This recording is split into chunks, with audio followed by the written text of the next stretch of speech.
my 2005 Subaru Legacy. So just wanted to show you. I'm gonna be putting these bad biddies in. So I'll be back. All right guys, I just jacked it up a single point and gonna be replacing the rear and the front. So I'm not gonna show you all the work of removing the tire and different things like that. I'm just going to get to the good stuff. Anyways, see you, bye. All right guys, I kind of started without you, but she just removed the tire, get the tire off, and you're gonna have one long bolt right here that is connected down here. So this has tension on it, as you can see that it springs up and down. I used a jack to put wedge it in and kind of jacked it to give me some more space to take the pressure off.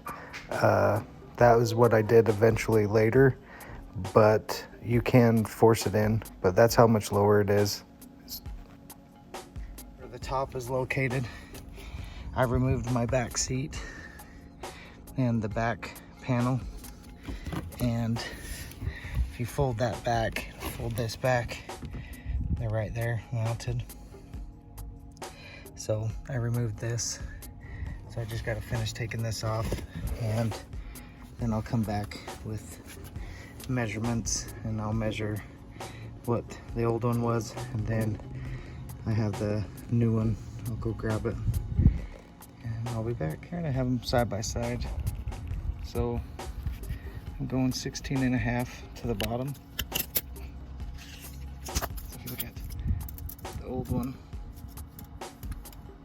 it's about 18.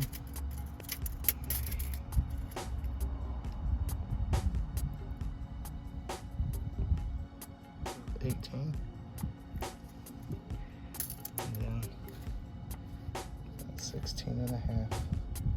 That's kind of over. Straight. 16.5.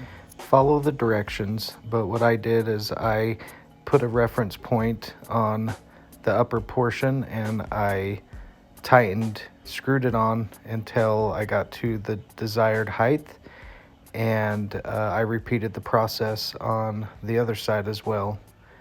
And I'm just showing you right here, you know, just where it stabs up into. All right, that's pretty much what it looks like. Got it stabbed in there.